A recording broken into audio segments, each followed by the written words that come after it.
Ponto de Vista. Apoio Grupo Mendes.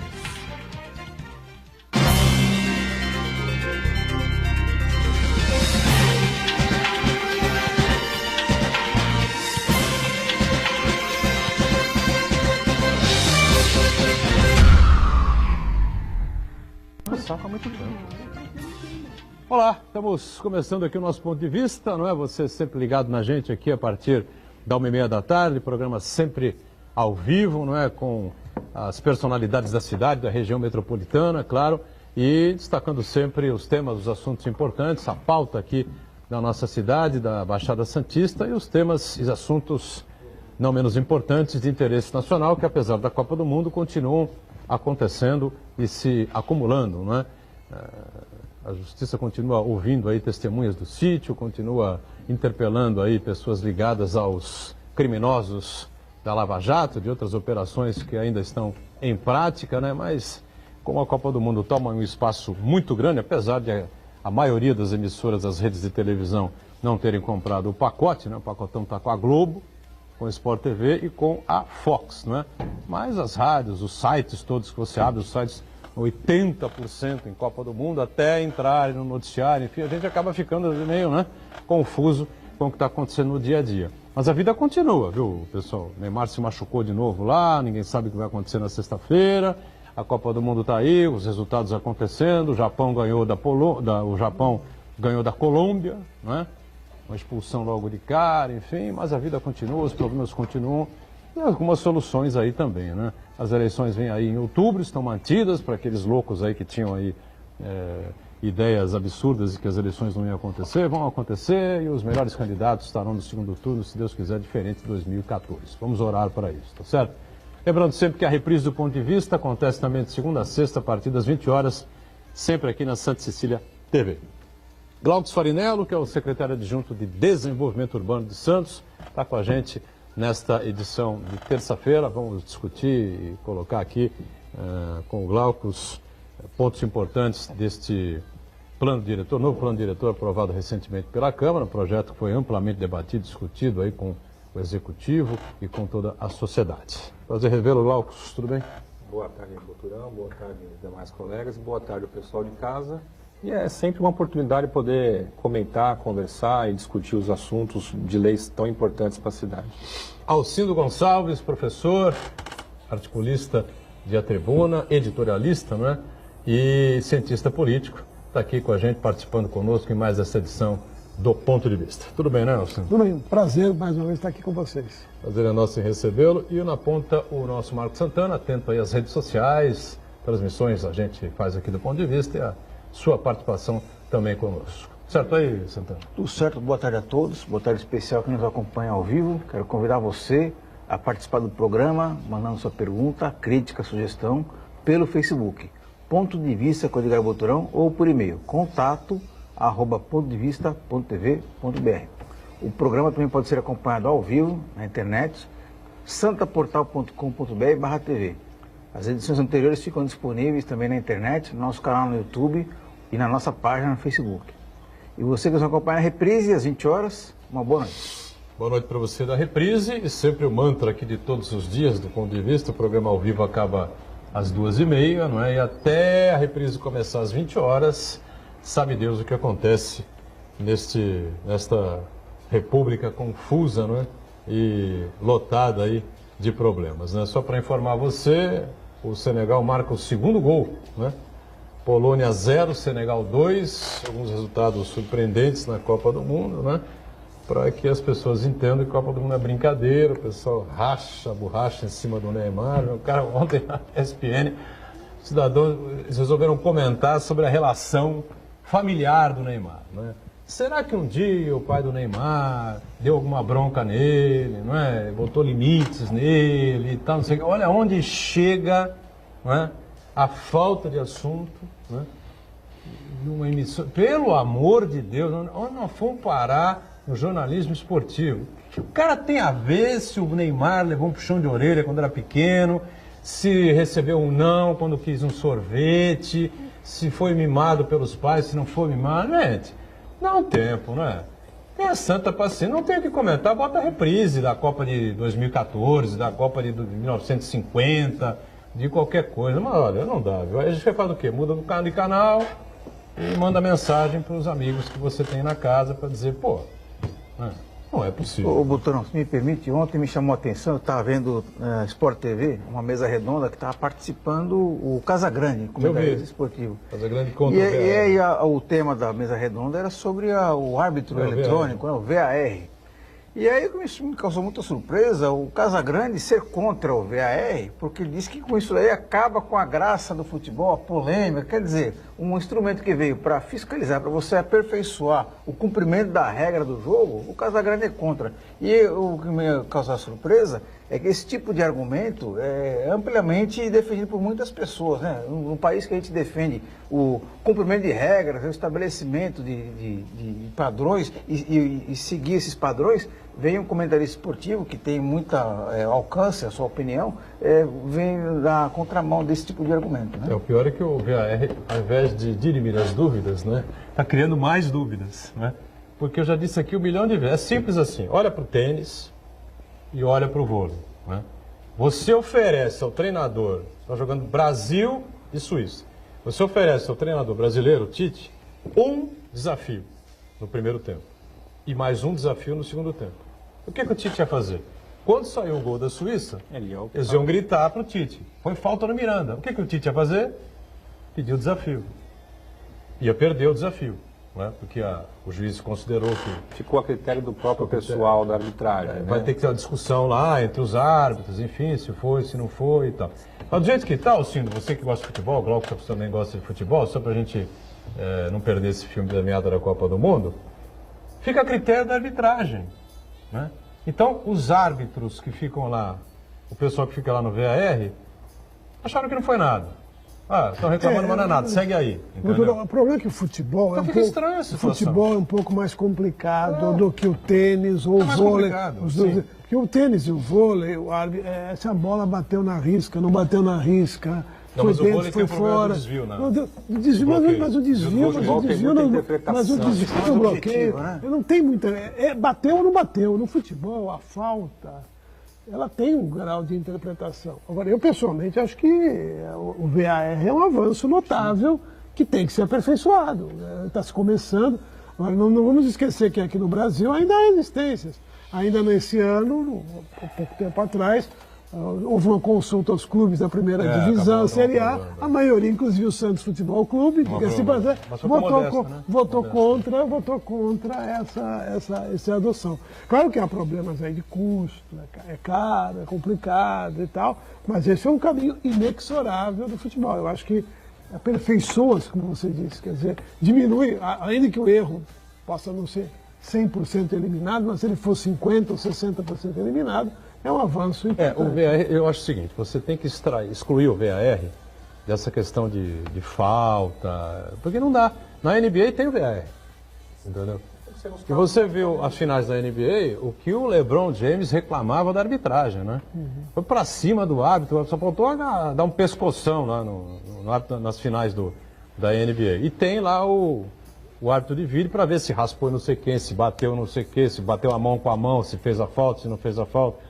É muito difícil na arbitragem do futebol e do basquete. Mas você quer ver uma coisa que já jogo de contato. Que já funciona, acho que de maneira definitiva no futebol, o fato da bola ter entrado no gol. Isso está perfeito. O juiz tem no seu relógio, ele recebe uma informação instantânea. Tem mais dúvida, né? Se entrou, isso acabou. acabou. Isso acabou. Aconteceu hoje até. Colômbia e Japão no gol de falta, não sei se vocês viram. O gol de falta da Colômbia, bateu a bola rasteira, passou pela barreira, a bola passou a risca, o goleiro pegou na passagem da risca aqui assim, tá certo? A bola entrou um palmo.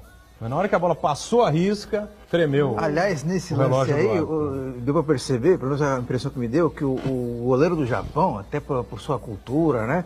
Ele ficou constrangido em dizer que a bola não tinha entrado, né? Você viu que ele ficou meio... Deu uma forçadinha de barra ali, tá maluco. Mas ele falou assim, eu sei que a bola entrou, né? Então ele ficou meio relutante, né? O jogador, o goleiro, não consegue ver, é tão rápido. Às vezes não dá, é rápido. É tão rápido que o cara não pode afirmar que entrou ou que não entrou. Muito bem, mas olha, o Neymar, para alguns... anti-neymarzistas, não é, que existe por aí aos montes na mídia brasileira, né? Como também na Argentina existe os anti-Messi, não é? caras que odeiam o Messi, aí tem uma lógica, não, o Messi é espanhol, na verdade, culturalmente espanhol, né? O futebol do Messi é espanhol, tudo no Messi é espanhol, né? E ele joga pela Argentina, quer dizer, é uma coisa meio conflitante lá. Mas aqui é diferente, o Neymar é nosso e acabou. Agora tem os anti-Neymar, né, que se acham aí os reis da cocada preta, os donos da verdade, que tem um microfone e uma câmera para falar, então, agora vocês podem ficar felizes, né? O Neymar sentiu o tornozelo, né? É dúvida, não sei se vão expor o Neymar a esse jogo contra a Costa Rica, sei lá, quem sabe o Brasil enfia 8 na Costa Rica sem o Neymar, né? E depois uma dúzia, né, no último jogo sem o Neymar vai ser dispensado, vai embora e a seleção brasileira segue sem ele, né? Para esses gênios apocalípticos aí que vem discutir até a questão familiar. Glaucus Farinello, recentemente a Câmara Municipal aprovou então o novo plano diretor, o plano de diretor de desenvolvimento e expansão urbana, é isso, né? Exatamente. Que foi amplamente debatido, discutido, já teve aqui em outras oportunidades, mas a gente não tinha essa aprovação, então ficava sempre aquela espera, ver o que a Câmara realmente ia fazer, né? Bom, plano de prático, né, de novidade em relação ao que tínhamos anteriormente, o que você pode destacar aí de mais importante para a gente ir tirando dúvidas e informando aí o telespectador? Bom, o plano diretor ele foi feito ano passado, né, num amplo debate, foi enviado para a Câmara em novembro ou outubro, se não estou enganado, e foi votado ontem em segunda discussão pelos vereadores. Então hoje tiveram algumas emendas, então ainda passa para uma votação final só para votar a emenda. O texto principal já está aprovado. O plano diretor ele é o nosso instrumento norteador, né, primário aí das leis urbanísticas, né, que realmente aponta para onde que a cidade quer ir no futuro. Então nós temos já um plano diretor que ele já é muito bem desenvolvido e está trabalhado já há muitos anos, né, e a lei orgânica do município ela exige que a cada ano de primeiro mandato de governo, mesmo o prefeito tendo sido reeleito, precisava ser feito pelo menos referendar, né? Então são pequenos ajustes, o plano diretor ele não acaba mudando de forma significativa o que é o texto hoje. São pequenas correções, norteadores que a gente inseriu, como por exemplo o estabelecimento de planos de embutimento de fiação aérea, nós delimitamos algumas áreas de expansão urbana na área continental. Então não traz muitas mudanças significativas, mas tínhamos que cumprir esse rito e referendar um plano diretor que consideramos aí um bom plano diretor. E já está em discussão na Câmara também a lei de uso do solo, que essa sim é uma lei que é mais polêmica, porque ela realmente muda o dia a dia das pessoas, mexe com o zoneamento, e está em discussão na Câmara, já teve audiências públicas pela Câmara também, teve uma audiência pela Câmara e foram feitas 8 audiências pelo Executivo, desde o ano passado também. Perfeito. Alguma coisa sobre o plano diretor ou vamos pular para a lei de desocupação do solo, que parece que realmente é o que mais interessa no momento? O Alcindo tem alguma... Não, eu acho, claro que além de tudo, eu sou engenheiro civil de formação, Sim, eu sim. tenho uma relação com a questão... Ex-vereador, debateu em algum momento na Câmara? Sim, no seu mandato, várias né? vezes Foi? houve mudanças de legislação. Plano diretor, enfim. De lei de usurpação Lei do de solo. usurpação. Agora, eu acho o seguinte, que é muito importante que a gente cuide do planejamento, porque no fundo o plano diretor, como o nome sugere, e a lei de usurpação do solo, tem a ver com o que nós queremos para a cidade. Isso tem que ser um elemento dinâmico, não pode ser um elemento estático, porque é evidente que a cidade, as sociedades, o mundo se transforma, tá certo? Então é preciso haver atualizações permanentes nessa legislação, e ela tem um papel importante, sim, a desempenhar na questão econômica, na questão dos investimentos, no direcionamento dos investimentos, incentivando determinados usos e ocupações, restringindo outros, tá certo? Agora, a gente não pode também superestimar o processo, achar que com uma lei de uso e ocupação de solo bem feita, bem discutida, nós vamos ter a cidade dos sonhos. Porque não é assim, obviamente. Quer dizer, há um limite para a intervenção urbanística, estrito senso, tá certo? Há outros fatores que têm que ser levados em conta, fatores econômicos, fatores sociais, fatores políticos e tal, que contam. Não adianta você querer impor, por exemplo, a um incorporador, ao empreendedor, para fazer determinado projeto, determinado empreendimento, se aquele empreendimento não tem viabilidade econômica, ele simplesmente não vai fazer. E não adianta você colocar na lei 500 instrumentos. Por exemplo, um exemplo clássico que a gente tem na questão da revitalização das áreas degradadas, de centros históricos, não só em Santos, no mundo todo. Não basta você fazer leis de incentivo e tal, porque só isso não vai resolver. Você precisa ter uma visão mais ampla do problema, embora, evidentemente, essa questão tem que ser levada em conta, é importante, não é uma questão apenas técnica, é importante chamar essa atenção, não é um assunto só para arquiteto, urbanista, engenheiro ou construtor, são temas que interessam a sociedade, a comunidade como um todo, embora eu reconheça que é muito difícil discutir determinados aspectos que exigem um certo conhecimento técnico, que é difícil. Eu, pessoalmente, acho muito crítico de audiências públicas abertas à comunidade, quando vai um monte de gente lá que não consegue minimamente compreender o que está sendo discutido, tá certo? Eu defendo muito mais que as reuniões, as audiências fossem feitas por segmentos setoriais, com engenheiros e arquitetos, com comerciantes que têm muito interesse nisso, com determinadas populações, tá certo? Enfim, com pessoas, com empreendedores, com ambientalistas, separadamente. Não adianta botar todo mundo numa arena e haver uma gritaria geral para que o poder público pudesse ouvir melhor e filtrar melhor essas opiniões. Mas eu acho positivo que a prefeitura esteja tentando fazer. Não quer dizer que a lei de uso do solo seja perfeita, certamente não é. Exatamente. E não será. Mas a tentativa de discutir, de aprimorar, é válida. Né? Professor, o Alcino tem razão quando ele diz que uma lei dessas, com uma envergadura tão grande, que mexe que influencia na vida de tantas pessoas e empresas, logicamente não é uma proposta, não é uma unanimidade. E a gente acompanhou muitas críticas de alguns moradores de algumas partes da cidade, principalmente ali do pessoal da região do Macuco. Eles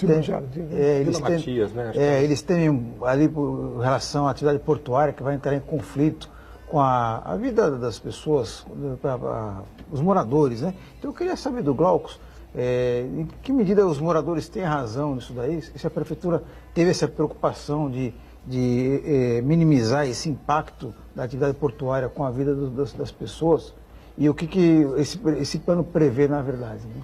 Se me permite, eu vou só tentar fazer um resumo, porque essa é uma lei que ela é discutida não é de um ano para cá, ela começou em 2013, né, quando o prefeito Paulo assume, se cria um grupo a discutir o plano diretor, que foi aprovado em 2013, e na sequência já se debruçou tecnicamente com os segmentos, com o Conselho Municipal, a discussão da lei de uso do solo.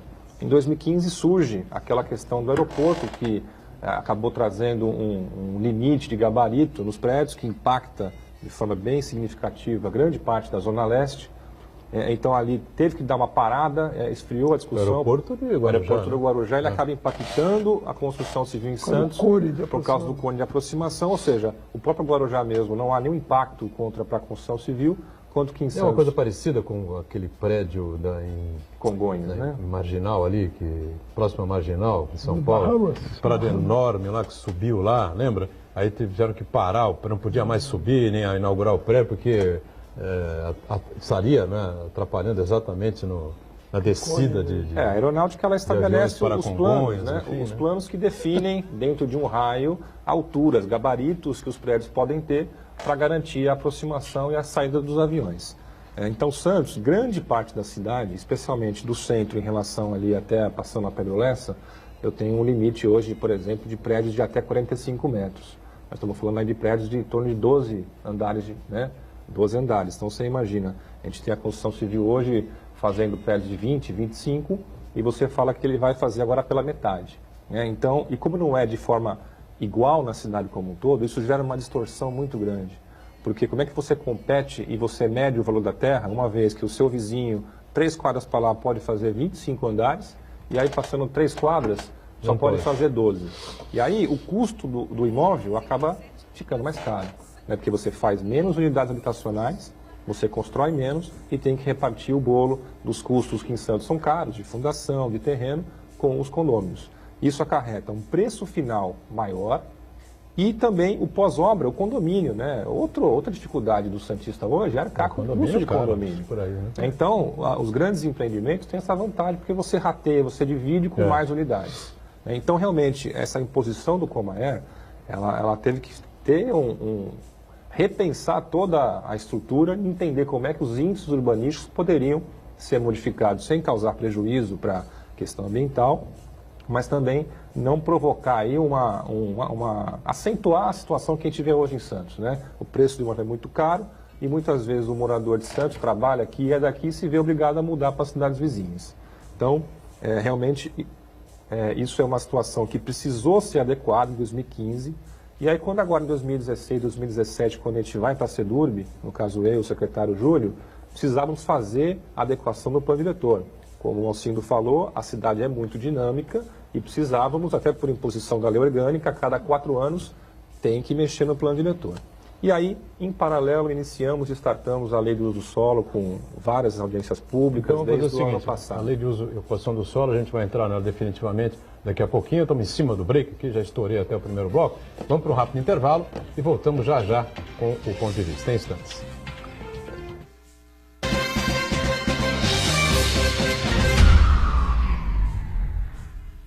Existe um lugar em Santos onde você encontra os empreendimentos mais fascinantes da região. Um lugar amplo, aconchegante, feito para oferecer o melhor atendimento para você. Um lugar que reúne as melhores opções residenciais e comerciais nos bairros mais nobres de Santos. Um lugar que a gente nem precisava dizer, porque você já sabe. Central de Vendas Grupo Mendes, Rua Guaiaó 55, Aparecida. Venha fechar um bom negócio para abrir as portas do seu novo lugar.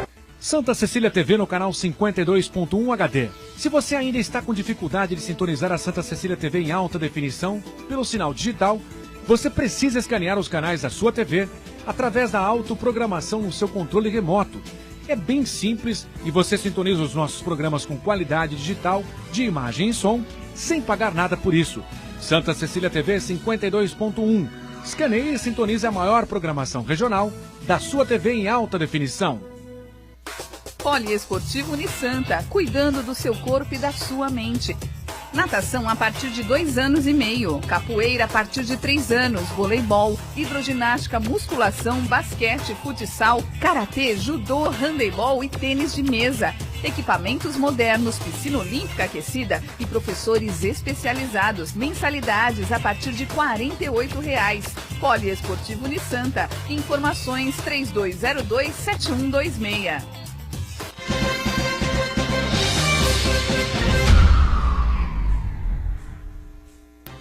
Muito bem, voltamos aqui à sequência do ponto de vista. O Glaucus Farinello com a gente, diretor, ou melhor, secretário adjunto, né, Desenvolvimento Urbano aqui de Santos, Alcindo Gonçalves conosco e o Marco Santana aí acompanhando a sua participação conosco, que a gente entra então de vez, não é, Glaucus, na questão da lei de uso e ocupação do solo, que realmente traz aí muitas mexidas e boas novidades para muitos, né, para outros nem tanto, que evidentemente que não dá para contentar a gregos e troianos, né? Faz tempo que se fala isso também, né? Assim, Só uma questão, o Glaucus, claro, antiga, que conhece muito mais em detalhes do plano, mas eu só queria fazer uma ressalva aí, professoral.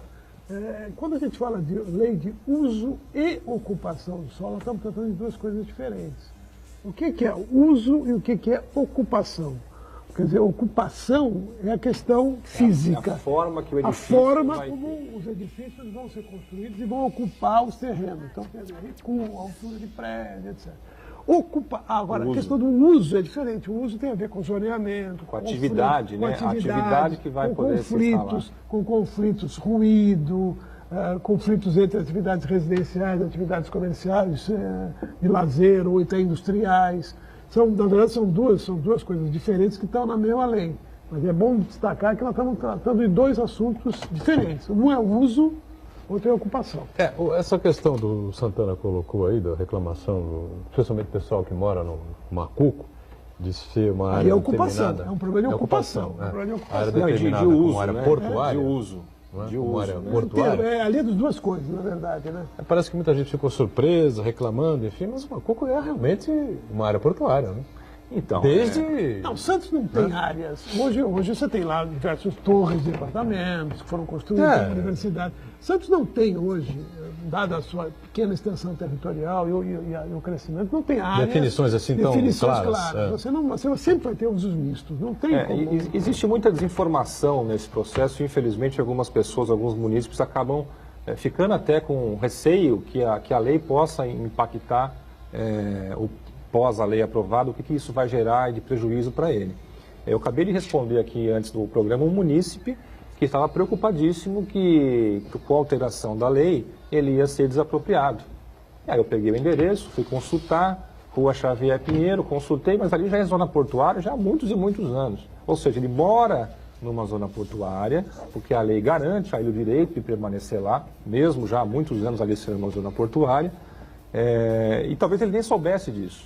Né? E aí levaram a informação para ele que a região dele, a partir de agora, ia virar zona portuária, quando isso não é verdade, já é. Então, olha como a desinformação pode acarretar em situações até muito ruins e delicadas com a população. Né? O bairro do Macuco, a gente não pode confundir abairramento com zoneamento. Às vezes, dentro de um mesmo bairro, tem vários zoneamentos. Então, a Ponta da Praia, ela tem a parte turística próxima à praia, mas ela tem porto. Né? Eu tenho todos os usos, e a cidade de Santos, ela vive em função do porto, ela cresceu em função do porto. E a nossa função é tentar minimizar, né? É tentar criar uma relação melhor entre porto e a cidade. Que essa relação sempre vai existir. Onde deveria existir um terminal turístico. Exatamente. Né? Nosso terminal de passageiros está no meio. Tá lá para dentro, o terminal de passageiros, enfim, lá para dentro, no meio da confusão dos contêineres. Ou na entrada da cidade. Isso, ou no Valongo, que é a nossa o terminal de passageiros também está no Valongo também, enfim. Você chega já... Arrumaria um pouco mais ali a região. Aquele projeto do governo Papa de criar um complexo Valongo ali previa um terminal de passageiros. Então, a cidade tem que ter equilíbrio, né? A cidade não pode ser só zonas residenciais, ela tem que ter zona para viver, para trabalhar, para empreender, para lazer. A gente não pode ter uma cidade onde só a cidade cresce para um lado ou o porto só cresce para um lado.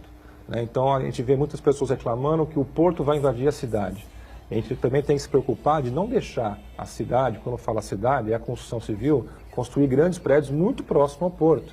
Porque aí depois os impactos não têm como ser mitigados. Né? Então essa é a intenção, esse é o trabalho que foi feito pela SEDUR, pela Prefeitura, para que ao longo de toda a zona portuária que está ali, né, desde a Ponta da Praia até a Zona Noroeste, nós criássemos uma quadra que não é nem porto e nem cidade de uso comum. Ou seja, o porto ele tem o uso, que é a atividade, como o Alcino falou, que ela é de alto impacto. Então, pátios de container, grãos, isso realmente é muito impactante na questão de poluição atmosférica, de poluição sonora.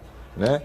E nós não podemos deixar que a cidade chegue muito perto. Então nós criamos uma faixa de amortecimento, que é uma quadra sempre entre o porto e a cidade, onde a gente quer incentivar o uso misto, que é o uso misto que a gente fala... Isso não existia?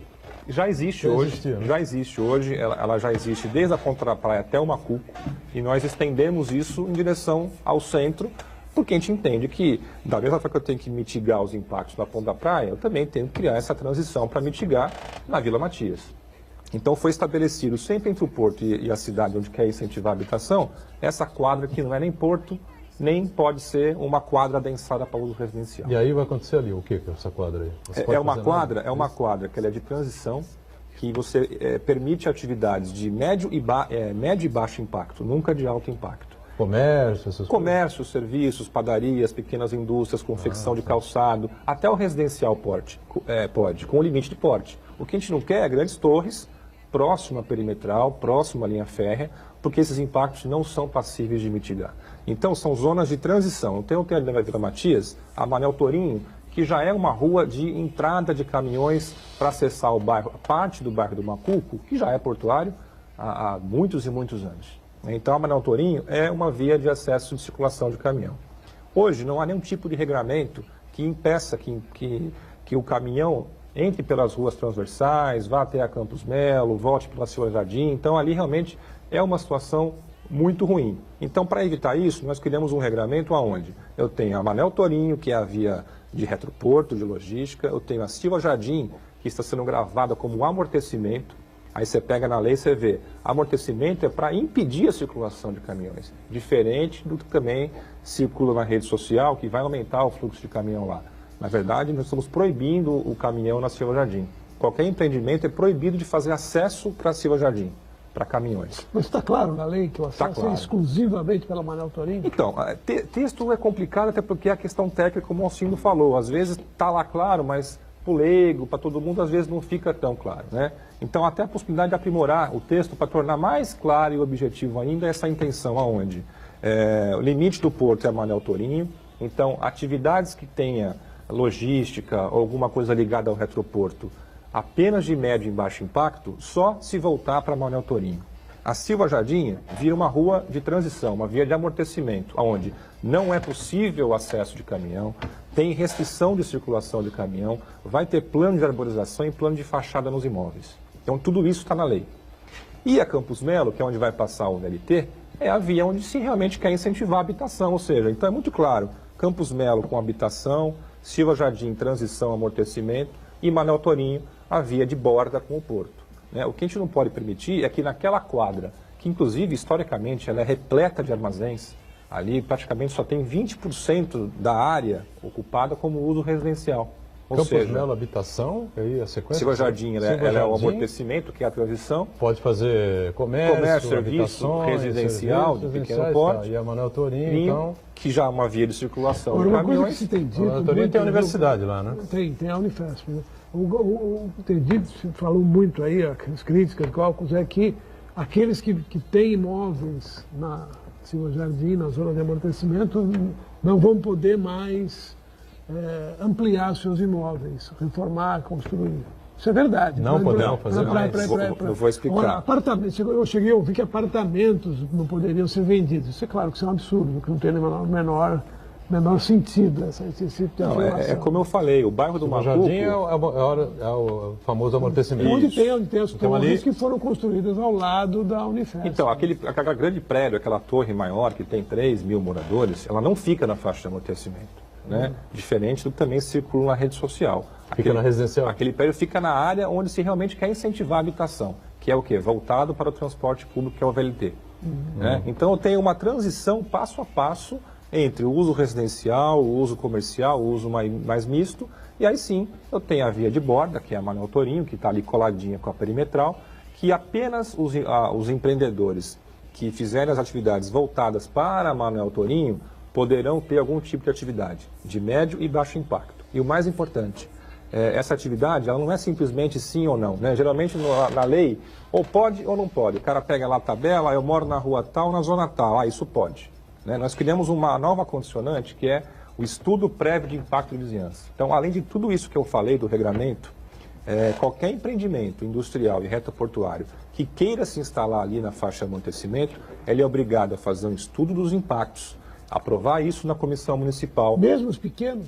Mesmo os pequenos. Mas isso não é um pouco exagerado? Não, mas a comissão ela pode, o estudo de impacto de vizinhança é o seguinte, você entra com um pedido, eu tenho interesse de abrir tal atividade assim, assim, tem custo isso não? Claro que tem. Não, tem um custo profissional.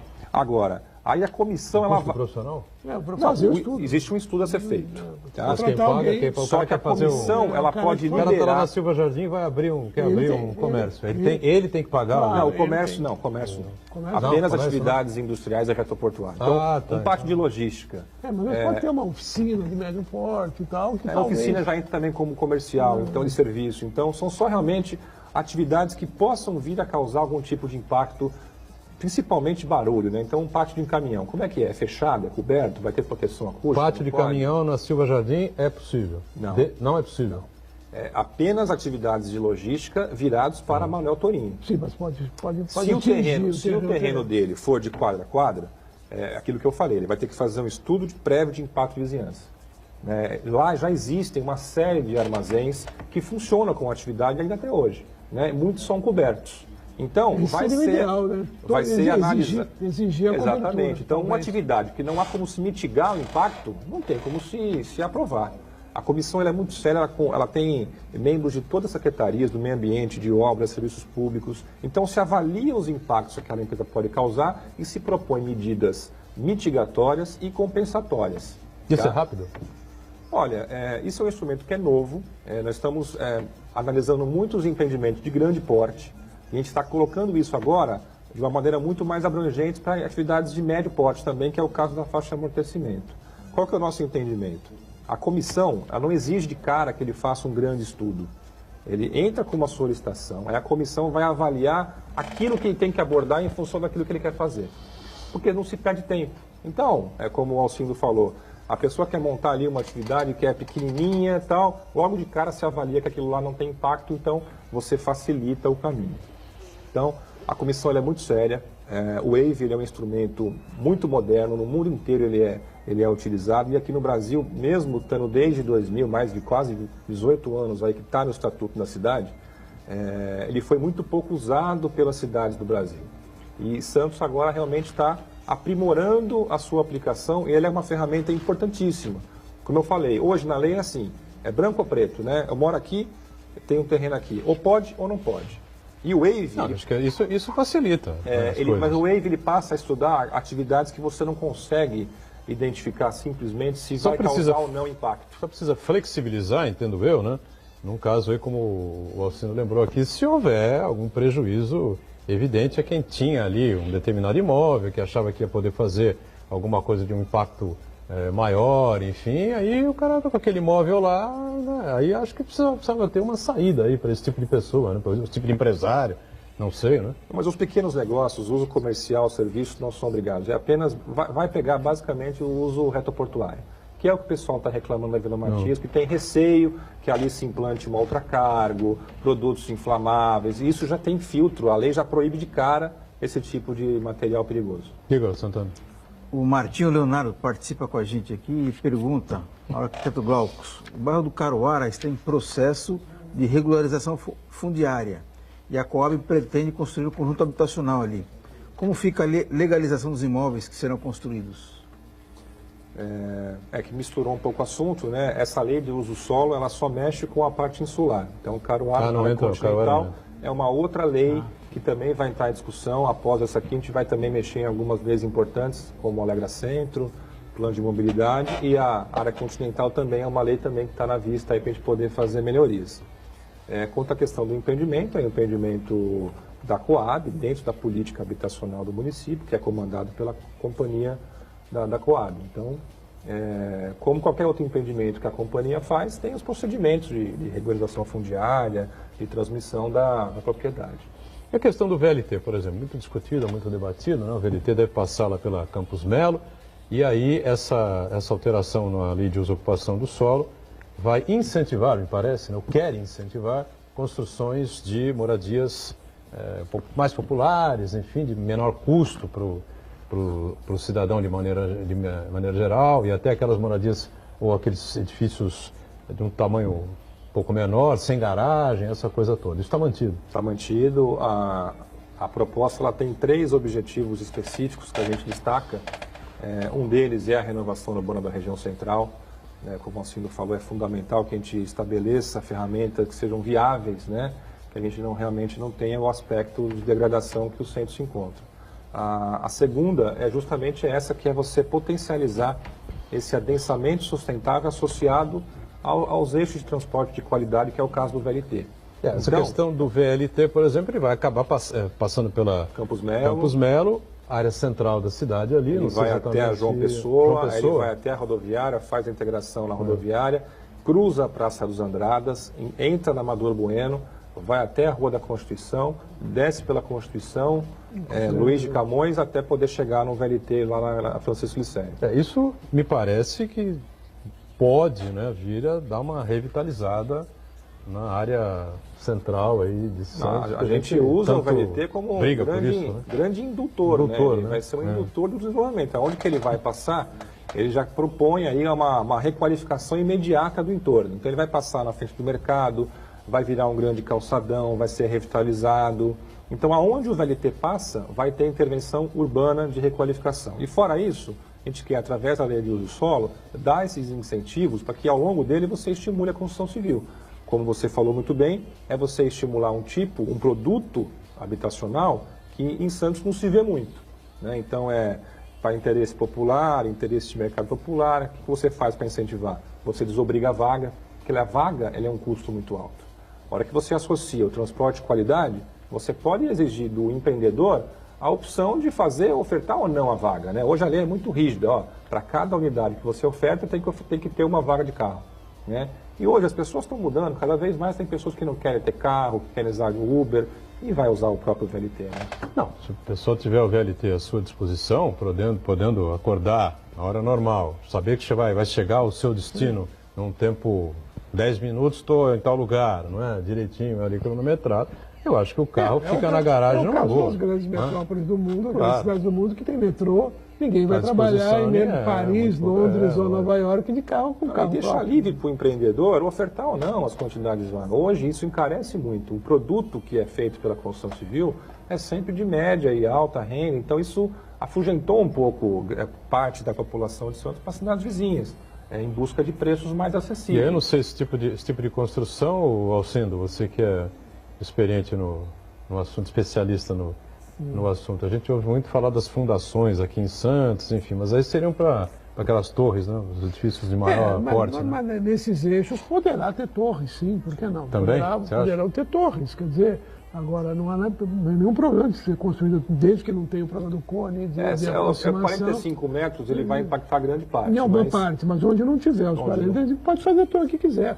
Fundação profunda deixou há muito tempo de ser um fantasma. Mas não É uma encarece coisa- aí o... Encarece um pouco, Mas mesmo no prédio de 45 tem que ter a fundação Não diferente. tem, hoje porque o tem, nosso solo hoje realmente tem, é hoje o tem. segundo pior do Claro mundo, que né? a fundação para prédio de 60, 70 é um pouco mais robusta, mas de qualquer maneira isso deixou de ser um fantasma, as técnicas são tranquilas. Não, são não, eu não fáceis, digo isso, e o mas custo é um pouquinho maior, é Você num verdade. prédio, um O edifício de custo- 25 andares, você vai o quê? 50 metros para o fundo? Provavelmente. Num prédio de 12 Provavelmente. andares, você vai também? Não, né? Pode, eventualmente, dependendo do estudo que você faz no subsolo, você pode fazer fundações com 20, 25 metros. Aí já não sai tá? tão... Um pouco menos, diminui o mas, custo um pouco. mas também não é nada assim tão significativo.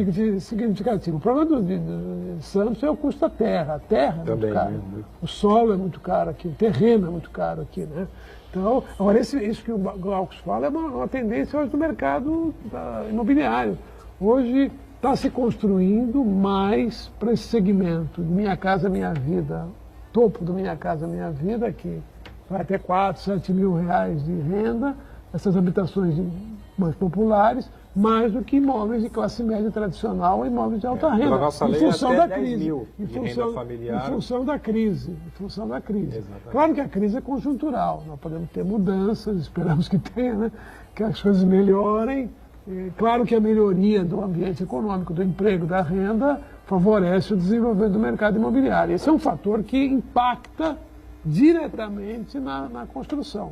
Quer dizer, não adianta você fazer 1000 planos, 1000 incentivos se o mercado Não se Não apropria. tá- não tem condição de construir, apropriado não para tem isso. quem compre. Né? Um intervalo mais, voltamos daqui a pouquinho para continuar falando aqui da cidade de Santos, dessas alterações na lei do uso e ocupação do solo, né? Já, já.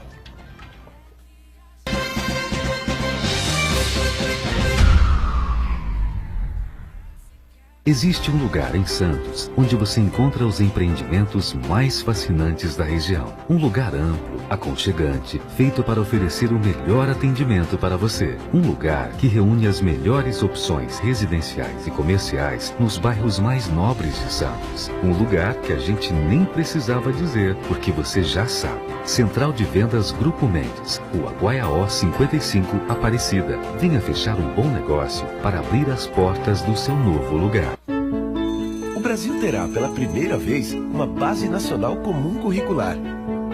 O documento é democrático e respeita as diferenças. Com a base, todos os estudantes do país, de escola pública ou particular, terão os mesmos direitos de aprendizagem. Hoje a aula é sobre cidadania. Isso é bom. Se a base da educação é a mesma, as oportunidades também serão. Ministério da Educação, Governo Federal. A sua música.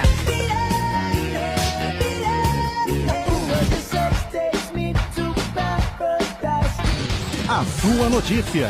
107,7 Notícias. O seu locutor. A sua promoção. Ligue agora 3234-1077. Participe você também e ganhe muitos prêmios. O seu cantor. A sua rádio. 107,7. Santa Cecília FM.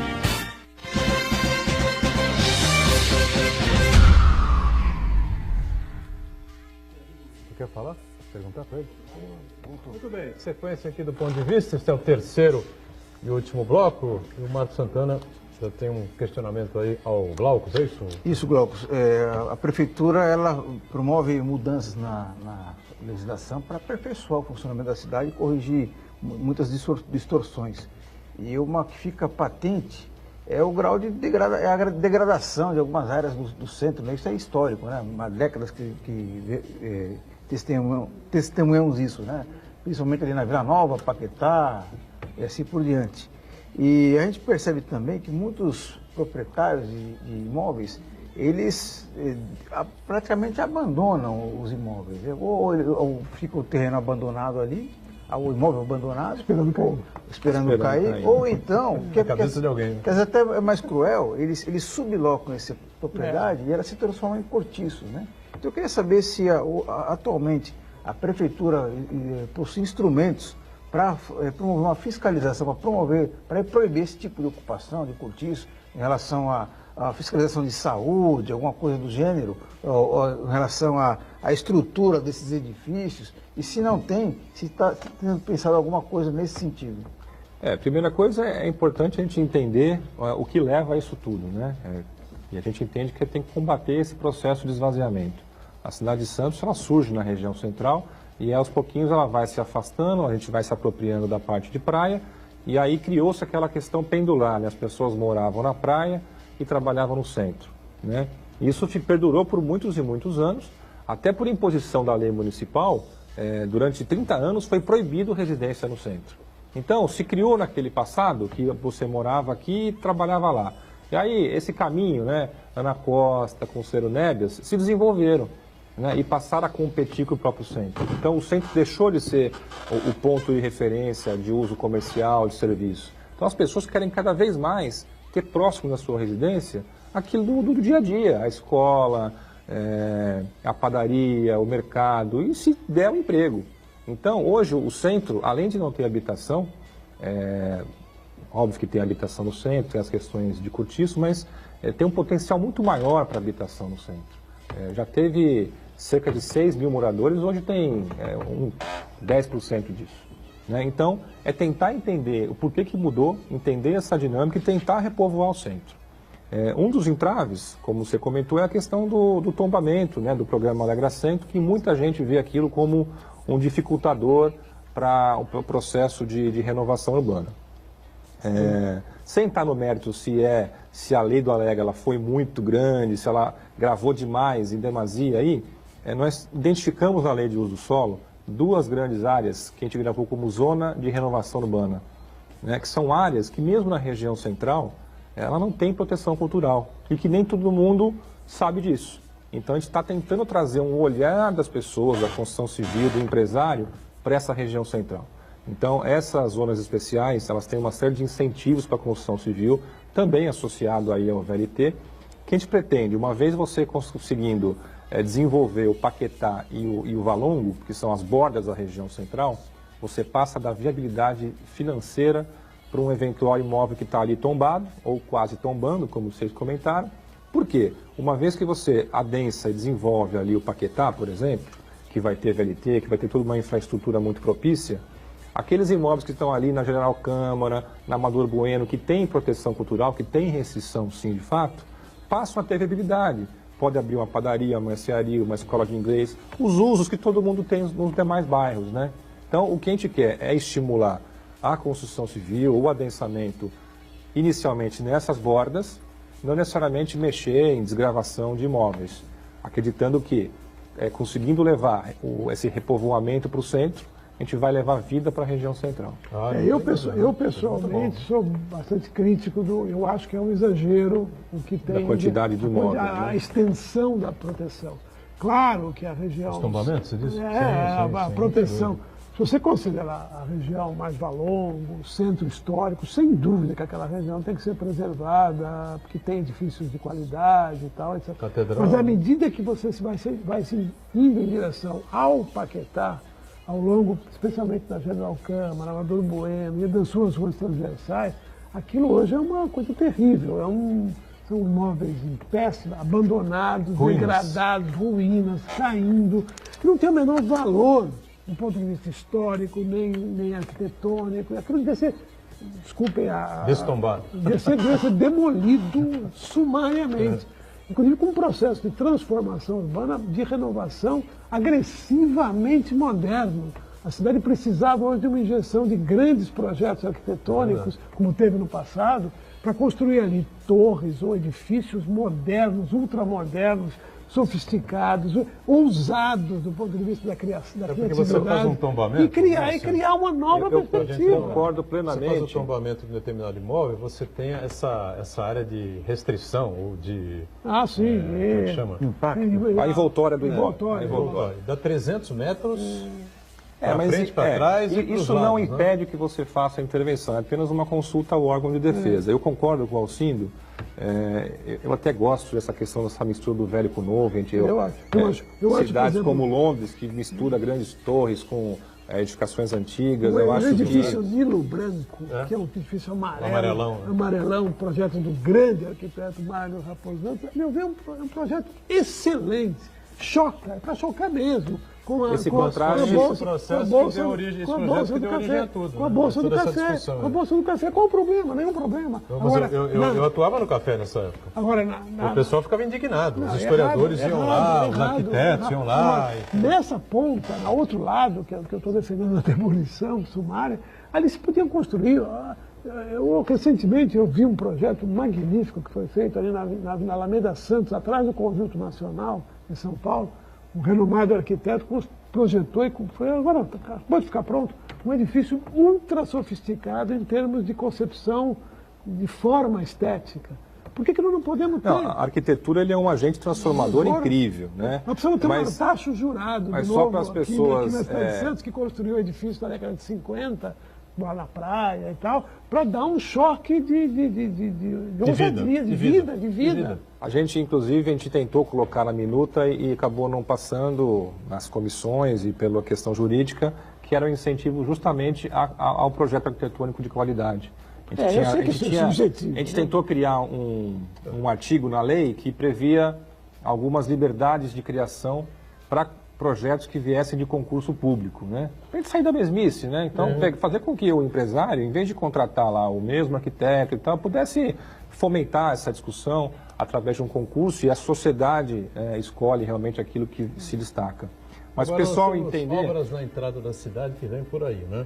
Alguns já estão acontecendo, devagarinho, e conforme confirmou o Márcio França, na quarta-feira passada que esteve aqui, o atual governador do estado, essas obras vão seguir realmente, vão acontecer talvez em 2 anos e meio, acho que até 3 anos no máximo, as obras deverão estar concluídas. Elas tiveram influência de alguma forma também na discussão aí da lei de uso e ocupação do solo, com algumas mudanças ali que podem ter, que o tráfego vai fluir com mais facilidade, enfim, tem umas vias, enfim, é bem na entrada, mas há projeções aí porque a gente tenha também investimentos direcionados para a Zona Noroeste. Não, né? existe aproveitando sim, o caminho aí. A nossa intenção é, a partir dessas obras, ali vai ter um viaduto, né? A parte da prefeitura, um viaduto que vai ligar Martins Fontes a Nossa Senhora de Fátima e que vai criar uma barreira arquitetônica entre o lado direito, ali onde está o Açaí, e o lado do Sabuó.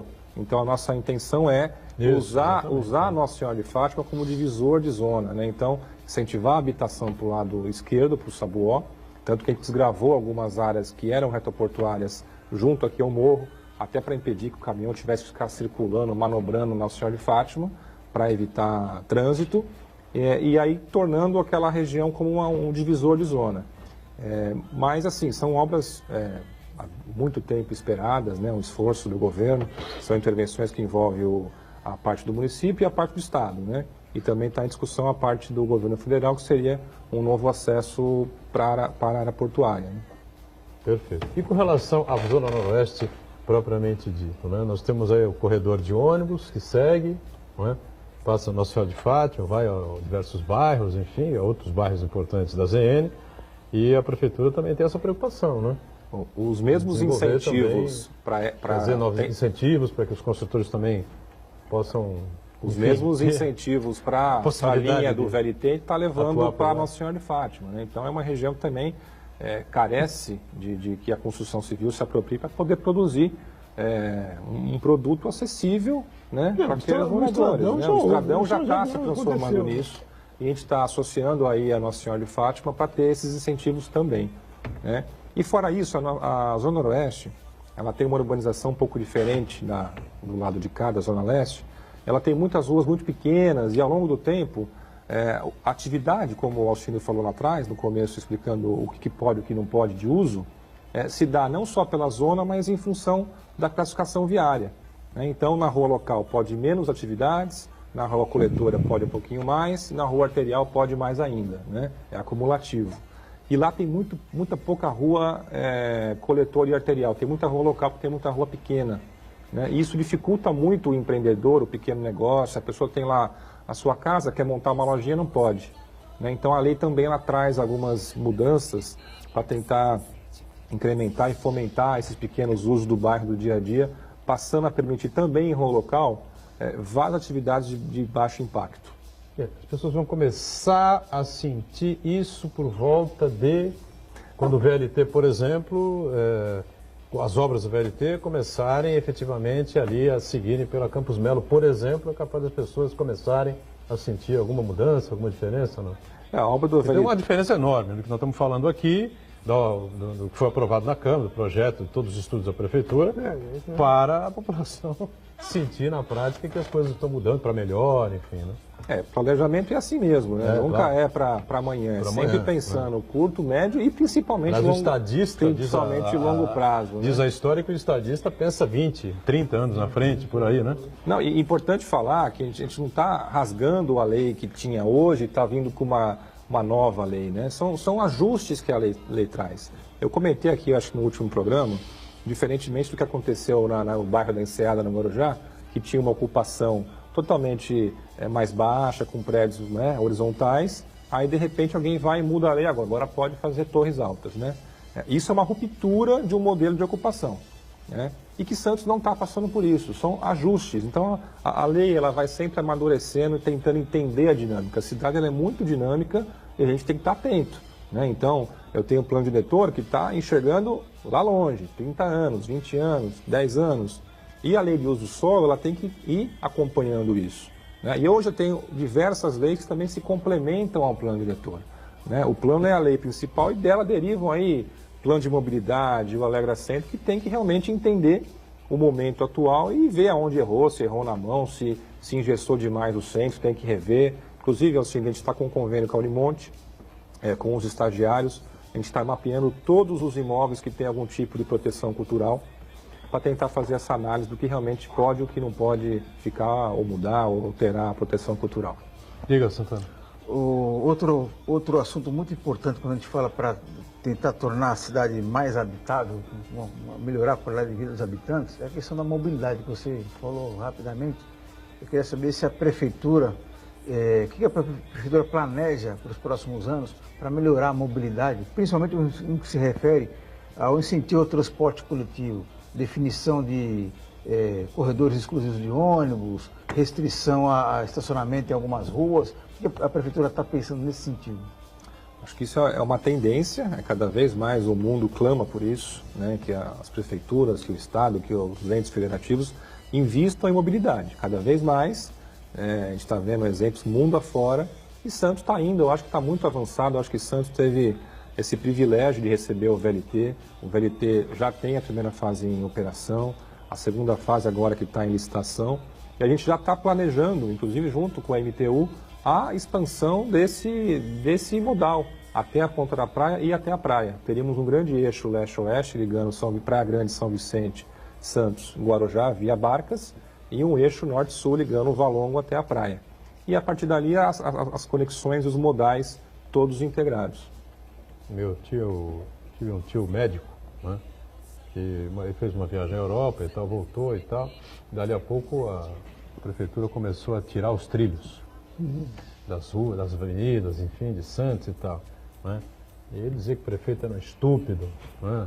O prefeito era um cretino, porque não se podia fazer uma coisa dessa, porque o bondinho é prático, é útil no mundo inteiro, liga com muita facilidade e tal. Eu era moleque, né? Eu tinha 12 anos de idade, olhava para ele falar aquilo, e aí, né? Qual o problema? Tirar o bondinho, não tirar o bondinho? Mas o erro ali, não foi o erro, precisava ser modernizado. Aquele sistema de bondes trocou pelos ônibus, né? Tentou-se o trolley naquele momento histórico, mas também era um trambolho enorme, né, que ocupava as avenidas e tal. Os bondes que permaneceram na Europa são muito modernos. Na Europa, velozes. a maior parte dos VLTs, na verdade, eles substituíram os antigos bondes. E andam no trilho dos antigos bondes. É isso que... Reaproveitaram toda a malha. Alcindo Gonçalves, só para você não ficar chateado comigo, entendeu? Em 30 segundos... Quadro eleitoral nacional, aí tá complicado, né? Se não falar de política com o Alcindo, ele vai embora com um gosto assim, amargo, né? Aí não vai querer voltar mais. Eu acho que o quadro ainda é um quadro. Não, o quadro é completamente nublado. Ainda indefinido. Nebuloso. Embora eu ache que a disputa, qualquer novo candidato, para meu ver, está fora. O último outsider que se cogitou foi Joaquim Barbosa, que desistiu. O jogo está sendo jogado, agora pós-Copa do Mundo, você sabe bem quando vai ser o fim da Copa do Mundo, que depende do Brasil aí, no desempenho, mas de qualquer maneira eu acho que tem 5 candidatos aí realmente no páreo. Bolsonaro, Alckmin, Ciro Gomes, Marina e um candidato do PT. Exatamente. O Álvaro Dias eu acho difícil que emplaque a nível nacional. Então eu acho que é por aí que a gente vai caminhar a partir do final da Copa do Mundo, aí as candidaturas vão ficar mais claras, o desenho vai ficar mais evidente. Acho que o debate político ainda é muito fraco, os candidatos não estão colocando propostas, ideias, programas, estão se limitando a bravatas ou acusações, mas eu espero... será uma tendência, né? Que vai ter de então é tiro para lá e tiro para cá. Há duas grandes tendências aí nos analistas. Uma que aposta na velha polarização PSDB-PT e outra que diz que não. Que nós vamos ter um quadro diferente de polarização, mas que não envolve PSDB-PT. Talvez Bolsonaro e Ciro, Bolsonaro e Marina, alguma coisa desse tipo. A ver, no próximo programa a gente conversa sobre isso. Sim. Garanto para você que vamos falar de política, você não ficar chateado assim, cabisbaixo, enfim, tá certo? Se não falar sobre política, você não fica chateado com a gente. Não aqui. 30 segundos. Não, 30 segundos. Né? Mas eu gostei uns 45 minutos. Mas eu gostei muito de conversar sobre um tema que também, cidade, né? Também é familiar para mim. Clóvis, obrigado pela presença, pelas explicações. Até uma próxima aqui com a gente. Obrigado, Alcindo. Santana está sempre conosco. E a gente com você de segunda a sexta-feira. O programa sempre ao vivo aqui na Santa Cecília TV. Com a reprise à 1h30 da tarde, né? Com a reprise às 8 da noite. Tchau, gente. Obrigado.